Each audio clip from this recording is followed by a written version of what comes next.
G'day ladies and gents, and welcome back to DCS World with Mags, and welcome aboard the Spitfire LF Mk by Eagle Dynamics. Yes, this is the latest piston-driven aircraft to be added to DCS World, and was the first piston-driven aircraft that I've ever actually shown on channel before. I did this video on this aircraft not that long ago when it was first released, mainly learning how to take off and land in it, my first experiments with its flight model to see exactly what it was capable of.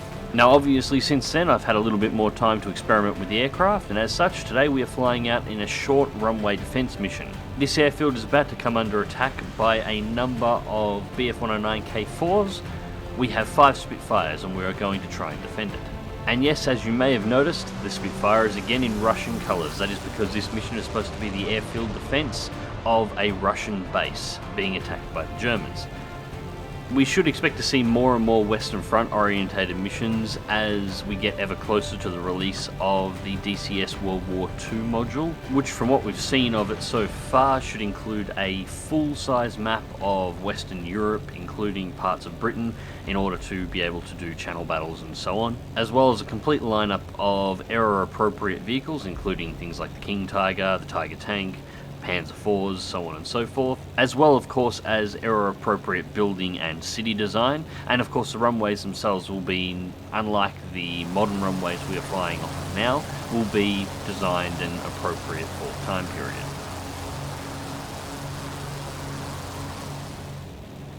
Anyways, the enemy forces in this particular battle are approaching from the end of the runway that I just took off from.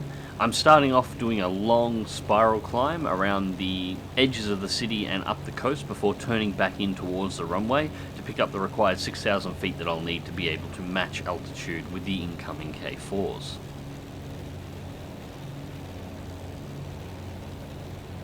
Now I'm not being particularly aggressive in this spiral climb, I'm just holding myself above the artificial horizon at about a 20 to 25 degree bank.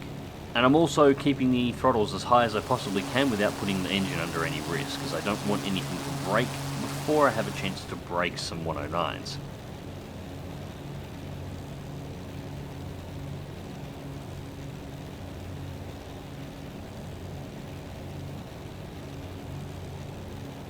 Now at this point I'm beginning my turn back. I can actually see some dots just off in the distance. They're fading in and out with the waterline, making them hard to spot. But there is definitely, the fight is definitely happening towards the end of the runway, so we need to head in that direction. We've got enough altitude now. Now it's time to go find ourselves a fight. Now I am trying to track a couple of dots that were just off my left wing at about where my main 20mm cannon in the left wing is. Unfortunately, I'm struggling to see them at this point.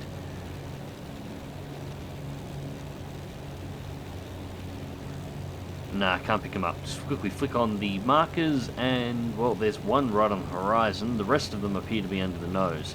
Actually, that's one of the things I don't like about using the markers. I would like it if the markers did not show up through the cockpit. They should be blocked by the aircraft themselves and only visible if, you know, would be visible normally. Well, that would be my preference. Okay, so it looks like we've got 2 K4s engaged with 2 Spitfires down to the left. And it looks like one of those K4s is running this way, so if I tip the aircraft over here, it's unlikely the Mk 9 is going to be able to keep up with him as he runs away, but I'll be able to use the altitude here to dive in on him.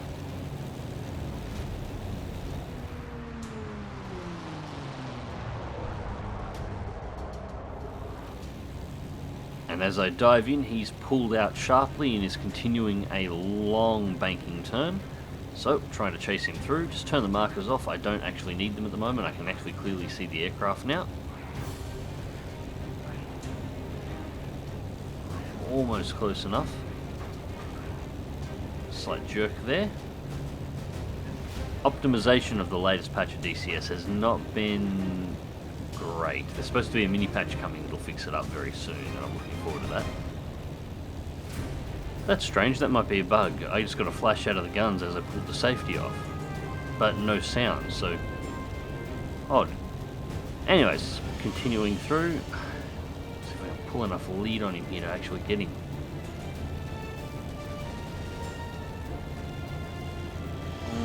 Not quite, need a little more. Well, I didn't hit him, but it looks like somebody else just put some rounds into him. He's now smoking black. He's still flying though, so he's still fair to engage, and the upside is that that black smoke trail is going to make him very, very easy to see.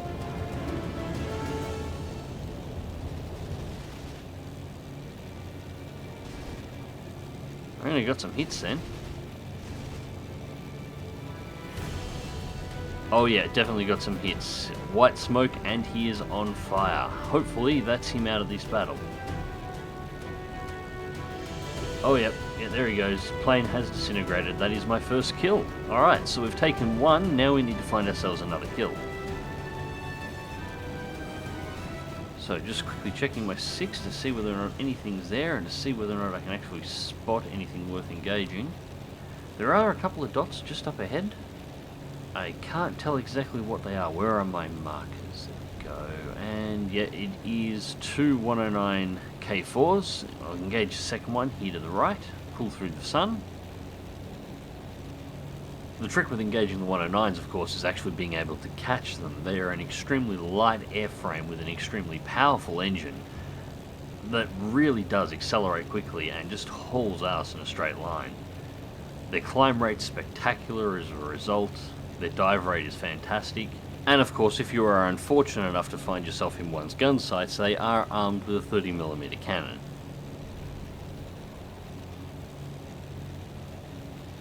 6 still looks like we're clear, nothing's dropping in on the back of us. And that was... oh, there he is.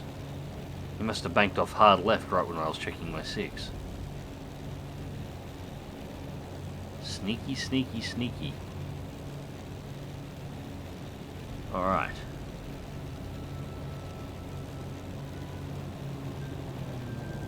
Oh, and it looks like somebody's managed to crack him on the way through as well, so he's blowing smoke. Again, perfect for me. That makes him much, much, much easier to track. Yeah, there's a second Spitfire there trying to follow him, so I'll take a couple of shots.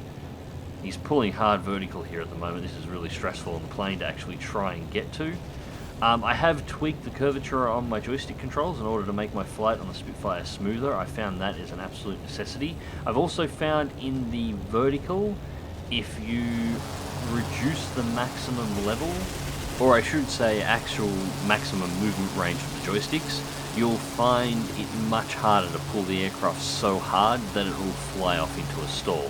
It's still possible. In fact, I'm getting a little bit of wing stalling now. It. Where is he?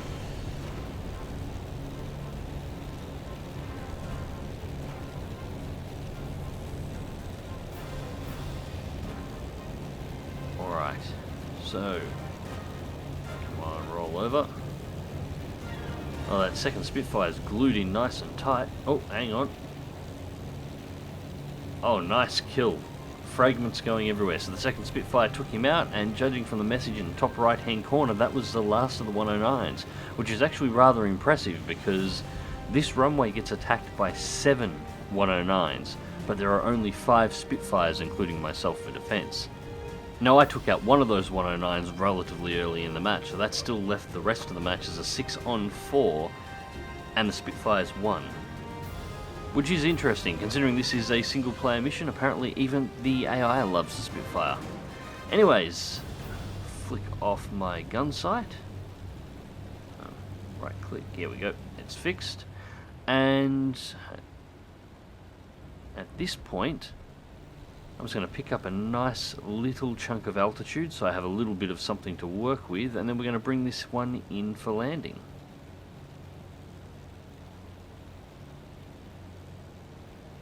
Yeah, it should be far enough out. We'll begin a long bank around at the moment. I'm going to have to do a couple of sharp turns, I think, here, just to make sure I've completely killed my airspeed.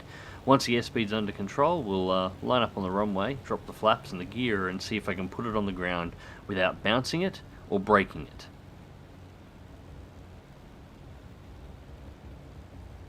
There is a small pillar of smoke just off the right-hand side of the runway. I'm not entirely sure if that is where one of the 109s went down, or whether or not something actually got blown up there.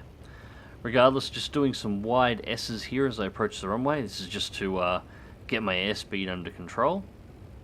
And flaps down and gear down. We're still a ways out of the runway. I'm probably going to have to throttle up here just a little bit just to maintain this glide in.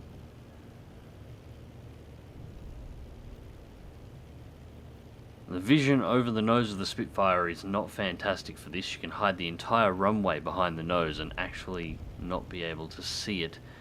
So I'm going to have to snake the plane here a little bit because I don't think I'm perfectly lined up. And yeah, there it is. I'm pretty close.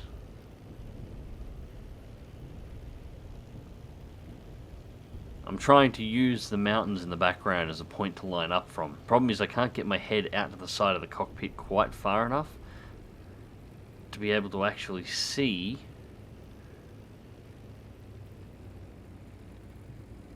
Yeah.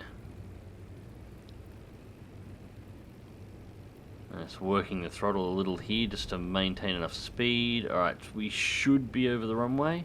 We're not on center, but we should be over it quite comfortably. Oh, oh, oh.